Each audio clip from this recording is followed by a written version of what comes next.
Hi Gemini, welcome to a mid-August 2020 General Tarot Update. It's Raina here.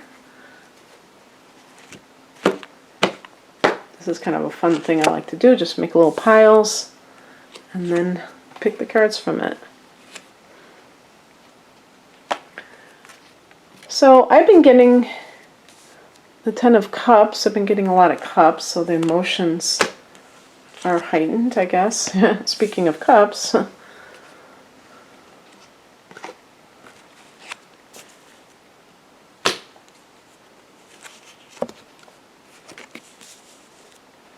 Okay. Just picking up these cards.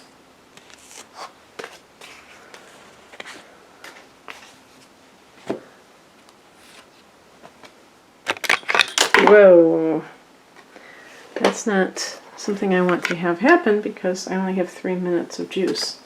So please pardon me while I put that in.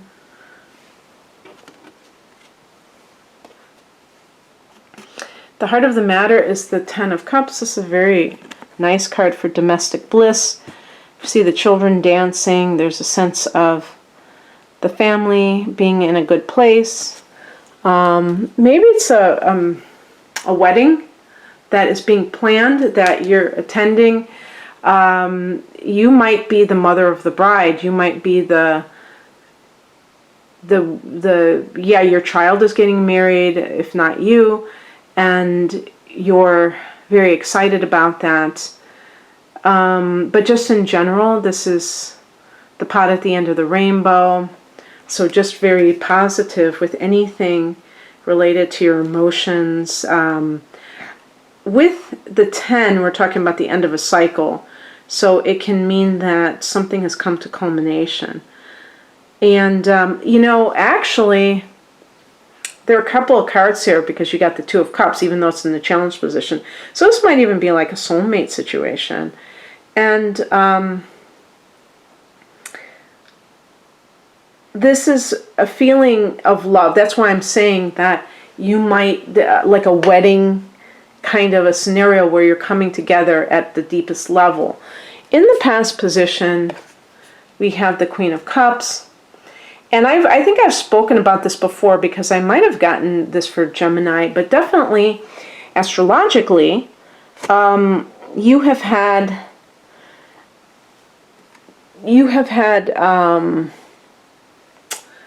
your 8th house very active with Capricorn as your 8th house, and I'm being very general, obviously, but you have Pluto and all this stuff. Capricorn, Jupiter, Saturn has retrograded back there now, and so it's really a grand central station right there. And this is Scorpio's house in the universal chart, so it's all about below the surface. It's a water house. Cups relate to water energy. So Queen of Cups can be very psychic, can be very artistic. I think it's connected to Cancer. It's definitely like a feminine. It's a double feminine energy, and it is the energy of the mother. So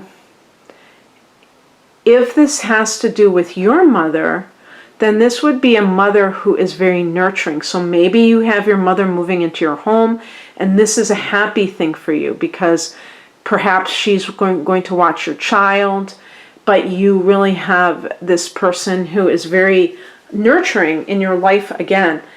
However, this could be you, Gemini, and this may be something that you never even thought you had within yourself, because Gemini is not in and of itself a nurturing sign. People don't understand when I say things like that. They go, hey, I'm very nurturing. Or if I say Gemini is not an emotional sign, they'll say, hey, I'm very emotional. Well, look at your chart. Do you have inner planets in Cancer? Because Cancer is right next to you. You might have Mercury in Cancer. You might have Venus and or Mars in Cancer. And then, of course, you are going to be more that way. You might have a moon in a water sign. You can have it in any water sign. So, or even the rising sign. So it's not just about the sun sign, but when we talk about the archetypes, so that's kind of like the template of what each sign represents. Gemini is an air sign. It's ruled by Mercury, and it's very much in the mind. So this may be a pleasant surprise for you that you discovered that you are very maternal. Even if you're a man, you can be maternal. It's the nurturing quality. Now, this can also be about wanting to have a child, and that's why you are getting married. But what is this? This is the higher message.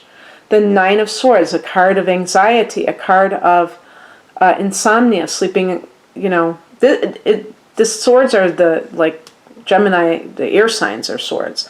So what that suggests to me is that this is still, if this is new territory to you, this is very uncomfortable. For any air sign, for any fire sign, commitment, even if you love somebody to pieces, is something that is going to be kind of angst-ridden because you might fear that you are losing your freedom. However, looking at the challenge position, it makes me wonder if you are engaged to marry somebody that you are not really in love with, because we have here the Two of Cups.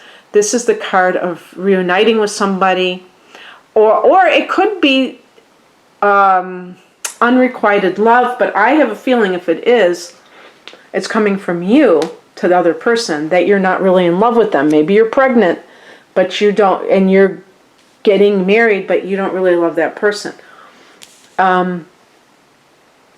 Pay attention to your feelings. Pay attention to your anxiety. Don't brush it off and act like it's no big deal, because it is a big deal. If you are going along with something because maybe you thought you love the person and you realize you don't, don't do something to save face and to say, well, they've already planned the wedding. What can I do about it? I think this is a really good.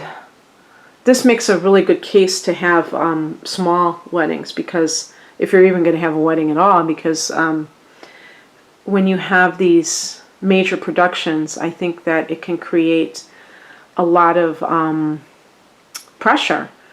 And if somebody does change their mind, oh, God help them, because there are 500 people have been invited to this shindig, so you gotta suck it up, Buttercup. I put this deposit on here, So anyway, I had this great thing going, and then all of a sudden came this Nine of Swords. I'm like, where did that come from? So is there somebody that you're pining away for? Is there somebody who you want to get back together with, and you got with somebody on the rebound, and you're going through the motions, but you're not necessarily, your heart isn't necessarily in it. Definitely think about that, because Gemini tends to be filled with duality, whether it's that you can't make up your mind or that you want to do both things at the same time. And unless you can find a way to marry two people at once, you might have to pick and choose, or just come out as polyamorous and be done with it. I don't know. But with the Two of Cups, I feel like it might be an exclusive kind of emotion that you're feeling towards somebody that you don't want to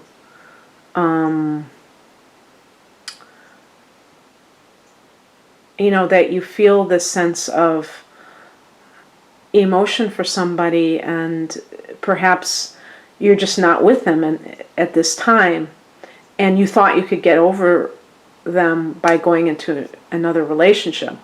This is one of the reasons why it's very important for Geminis to do self-reflection, because you tend to compartmentalize things, or at least intellectualize them, and you might not feel that that it's really that big of a deal emotionally until it really gets more and more real when you see that, hey, I'm going to have to do something about this. What's coming in is the Temperance card, and this is a card of balancing your life. This is a card connected to Sagittarius, so if that is somebody that is important in your life, then that might be what is going on here. 1 foot in water, the spiritual and the material, a balance of these two elements of water and earth, and the feelings and the practical. So feelings are feelings, and we can't intellectualize them. We can't make them go away. We feel what we feel. Sometimes this is because we're having these inner promptings of what we really need to do, but we're kind of second guessing ourselves. And we're saying, okay, practically, I should go through with a wedding where I'm not in love with somebody, because I'll lose thousands of dollars, with the wedding plan, whatever. Those kinds of things. Not thinking about what is going to happen once you go through with it. And how much money you're going to lose getting a divorce. Those kinds of things. If you're having a child, thinking that the best thing is to get married when it might not be. And by the way, I keep saying getting married, even if it's quote unquote just moving in with somebody, it still can be a very big decision that can have some of the same ramifications if you get legally married to that person. And so you don't want to take a leap of faith. I mean, you don't want to go to a next level unless you know for sure that this is something that is what you really want. But it's also equally important to note that for some of you, this may be a problem that you have with commitment, that you have a fear. Sometimes it can be that something better may come along. So there's a fickle quality, a shallow emotional quality in some people, in some Geminis, that may lead you to just simply hold out because you feel like, hey, how do I know this is the best that's out there? But you're really kind of not engaging emotionally. You're kind of keeping yourself at bay, keeping your emotions at bay. And so how would you even know if the best thing came along? Because you're too non-committal. The outcome is the Strength card, which is about, it's interesting, I was just watching a Lionsgate video, and they were talking about the infinity symbol of 8, of the number 8. And it's one of the reasons it's interesting is because some tarot decks have the Strength card is number 11, so go figure, right? But the Rider-Waite has 8, and I really go along with the Rider-Waite. So Strength is obviously self-explanatory, but there is a type of strength coming from inside of us that is important as well, because it's dealing with having the confidence to do what is right in a particular situation. And the Nine of Swords can point to where you are sublimating your emotions. Gemini, maybe you've been going along to get along, especially if you have the moon in Pisces or Libra, and you're trying to just appease other people instead of being your own person. So you're going to have to see, how this relates to you in your life. And I hope that you resonated with this, Gemini. If you'd like a private reading, I'm offering a special at this time. I've been offering it for a while now, but just haven't promoted it too much, but I should. Because it's 2 full-length readings, natal chart interpretation plus some of the important transits of the next 12 months. and that's full length, along with a full length tarot reading for a special price. And I have other types of readings. You can find out more about them at the link below. I'm at RainaMoonAstrology.com. Thank you for watching. Take care. Bye.